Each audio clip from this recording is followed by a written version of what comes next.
Another day, another topsy-turvy day on currency markets. On Monday, we saw the rand 2% stronger than major currencies than it was at breakfast time by the close. And then on Tuesday, we saw the currency revert and bonds have been up and down like a yo-yo.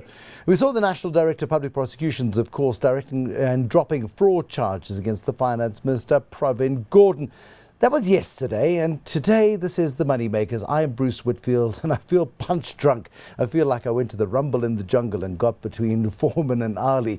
Tonight, I'm joined by Kuseni Dlamini, who is the chairman of Massmart and Anthony Smith, who's director of risk advisory at Deloitte, to talk about business confidence in South Africa in the face of the fraud charges that should never have been brought, but they were then dropped against the finance minister, and how our attention is now captured by the state capture drama. Welcome to the MoneyMakers. How are we supposed to have any confidence in the future of the country under current circumstances, Kuseni? We seem to be good in scoring our own goals, and this is the time for us to be building confidence, to be reassuring foreign and local investors. But the recent events from the NPA were ill-advised and very unhelpful in many respects. Does anybody at Walmart still take your calls? Hi, it's Kuseni. Hi, hello. Yes, we saw the +27 dialing code on the phone. We just put it down before we answered it. Do they still take your calls? Not just at Walmart. I spend a great deal of my time speaking to foreign investors, either in town in Johannesburg or while traveling offshore. I think there's still a great deal of confidence by foreign investors on South Africa. But there is concern, of course, about the domestic political developments. There is concern about the efficacy of our institutions, which have been highly regarded for many years. And I think we are facing a crossroads where we really need to reinforce confidence on our institutions. And the events of the last few days, where we had the ill-advised charges against the finance minister, really should provide us with an opportunity to really learn from the mistakes of the recent past. How many mistakes can we make, though, Anthony Smith, before finally we get the downgrade, we get the vote of no confidence that perhaps South Africa as a whole deserves? Bruce, I mean, we seem to be carrying on and doing it, don't we? I think we can carry on for a while, but I think there is some serious risk now coming into the economy. I mean, we do definitely have some economic risk from a foreign investment point of view, but not only that, we also have a sort of this concept of de-risking now is starting to come into play, where some of the foreign investors are just saying, is it actually worthwhile at this particular juncture? What are the potential returns for the amount of investment Precisely. I'm expected to put in over what sort of time frame? Hold on a second. Lithuania's looking attractive relative to this, or pick a country. I don't mean to pick on Lithuania, but pretty much anywhere else. No, but I mean, that's absolutely right. There's political uncertainty, there's regulatory uncertainty, and my eye's off the ball. And that's what the investors are saying. Okay, now, because you were sucker punched, because I did mention Ali and Foreman, I'm going to come back at you then and say, but hold on a second, Anthony Smith. Yes, we've had some extraordinary, misjudged and really stupid political moves happening in South Africa over the last 10 months, ever since Nhlanhla Nene was fired. But we were on a steady slope to self-destruction long before the 9th of December last year. The fact that state capture is in the public domain, the fact that Sean Abrahams can be shamed into stepping down from a bizarre set of charges tells me that South Africa is in blimmin' good hands. On a second tier, that is, not politically.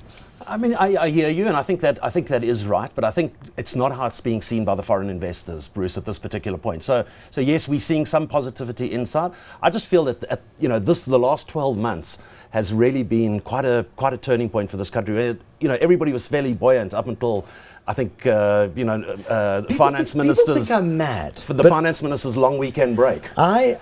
People think I'm mad, but I'm more confident about the future of our country today, Kuseni Dlamini, than I was 12 months ago. Am I mad?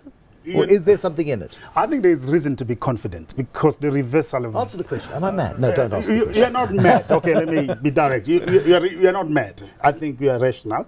And I think also, if we look at South Africa from a comparative perspective, compare ourselves to Brazil, maybe we shouldn't compare ourselves with countries that are in junk status or in a recession. Let's aim higher. We look at the emerging market space. There's turmoil. The whole economies are in a topsy-turvy space. But if we look at ourselves in that context, we're really the best of an an ugly lot. And I think there's reason to be optimistic. There's reason to really say that we've come so far, and going forward, we really need to do all the right things that reinforce confidence on South Africa. You talked to us about being the nation of own goals. I mean, I woke up the first thing this morning, day after the day before, 2 weeks after Pravin Gordhan was charged. And a bit like the mere fact that it's possible for Donald Trump to become the next president of the United States, that appalls me. The mere fact that it was possible for a national prosecuting authority to even contemplate charging on such flimsy and legally dubious ground Pravin Gordhan for ostensibly a political end is as appalling. And maybe that's where the lack of confidence comes in at. But I think Kuseni's right. I mean, you're not crazy. I mean, there is a reason to be confident, because somehow we seem to have come through these in the past. But I do think, Bruce, that we're on very shaky ground now. I think we're on thin ice, and I think many more of these own goals is not going to stand in our favour. And so we do have to somehow now change the rhetoric, change the confidence that we have. And yes, crazy things can happen. I mean, if Trump does become president of the United States, goodness knows what that impact's going to be globally. But I think it is time now. We really need to take a stand and make a change in South Africa, because I think much more sustained punching by Muhammad Ali might actually really floor us and deliver the TKO we don't quite want. Yeah, or in fact not prepared to accept. Yeah, but you look at bonds, and bonds are pricing in default. We're already trading at lower levels than the Brazilians, and they're in junk status already. The market is anticipating that we will be junked in December. A month ago, I would have said we'll get a pass in December. 2 weeks ago, I was in the South African doldrums. We're kind of schizo about the sort of stuff, and I would have said, okay, junk, here it comes. Yesterday, I'm back on form and going, we'll be absolutely fine. I don't know if my heart can take the fluctuations, Kuseni. Do we get junked in December? I think we'll be fine. All indications seems to suggest that we'll be fine, but we shouldn't be complacent. There's a lot of confidence building that needs to be done between now and December. I think yesterday the withdrawal of the charges just gives us a lifeline, and it just shows that the institutions in South Africa, they do work. It shows democracy works, shows that if public opinion is galvanized and there is a huge outpouring of public opinion against what is perceived to be an injustice, the authorities do listen and the authorities do back down, but as we saw it happening. The risk guy is grimacing, because a week before Pravin Gordhan was charged, he was telling that story to investors in New York, and investors, 200 people came into a room big enough for 150, and people were being turned away, and it was a wonderful problem to have in New York. Then a week later he comes home and he gets charged with fraud. I mean, it's just, that's what your concern is this continual undermining. It's a little bit like the White Cliffs of Dover, or any cliff that you like, and the waves. That's not fallen yet, but cliffs continually crumble as the sea beats against them, and we're gradually eroding their confidence further and further back. Bruce, I must say, though, I think we need to stop focusing on the downgrade as well. In a sense, yes, of course, that would be... It's a rallying point. No, absolutely. But I think what we need to do is, what we are doing is now fighting off the ocean. To use your analogy, what we need is really a 5-year, long-term strategic plan to fix this. We've got that. It's called the National Development Plan, which we ignore. But it's not working, is it? Well, it's never been implemented because nobody's ever implemented it. But so instead of fighting off the tide here, we really need a 5-year, long-term strategic plan that's going to get us out of this. And all we're doing at the moment, I feel, is actually kind of, fighting off the downgrade. And I'm not sure how much longer we're going to be able to do that. We're doing the short-term stuff very effectively, but I agree with you that the long-term stuff is a bigger problem. Two important things we need to do. We need to build the capacity of the state to effectively execute on the development plan, because there is no argument that it is a good plan. But we don't have the discipline of execution as a country, and we need to focus on building that. And instead of having a workshop after workshop about this strategy and that, maybe let's have a workshop after implementation, so that we can execute. And then secondly, on the issue of a downgrade, let's staff the downgrade, but let's change the discourse and look beyond the downgrade and start talking about how do we improve our existing investment grade. Okay, I like that. Okay, fine. Today is the day. Today is the day we turn the discussion. Today is the day we move forward, Anthony Smith, and you were the catalyst of that. Let's just get it moving. But we tend to focus in the short term because that's where the danger is right now. We get through December, nobody does anything stupid and everybody gets on fine. We get to an elective conference in 2017.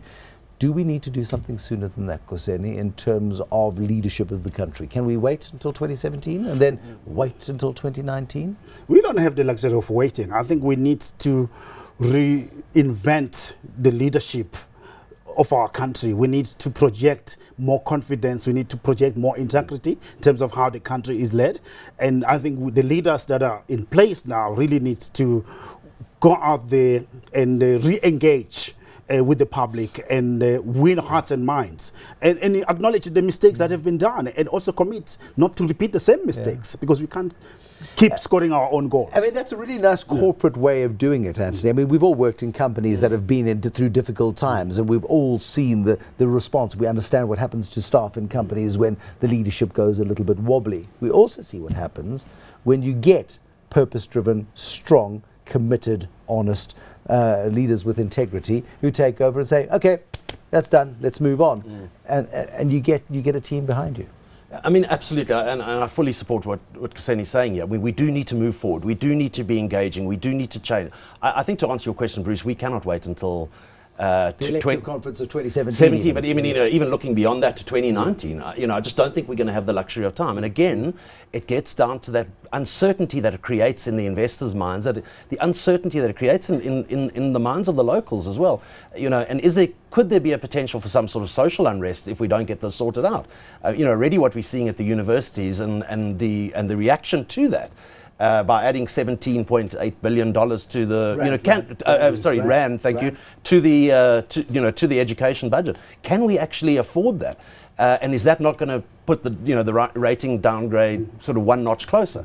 So I think we need some decisive action. We can't have political pandering here to people, who really need some reassurance. And I feel that until we have some decisiveness, that's what's going to be happening. There's going to be a lot of political pandering, making short-term decisions to retain power. And I think we've got to be very careful about the dangerous situation that leaves us in, Bruce. To Anthony's point, Bruce, I think what we need to realize, we're in a race for global competitiveness. Other countries want to have the same attention that we have, or indeed that other good countries have from foreign investors. And if we keep scoring on goals, it's not going to help us. We need policy certainty and policy predictability. The confusion around our renewable energy policy position has not been helpful, and also the lack of clarity in other areas of policy has also not been helpful. We really need to resolve those matters sooner rather than later. There we go. Done. Thank you very much. Kuseni Dlamini, the chairman of Massmart, Anthony Smith, who's director of risk advisory at Deloitte, with some really thought-provoking and good ideas. We get so focused on the here and now,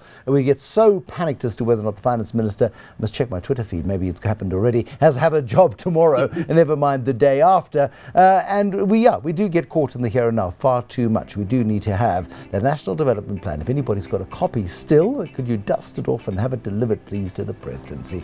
We'll look at more issues on money and money makers. We'll talk to the big money makers next time on the show. Thank you so much for watching. Till next time, bye-bye.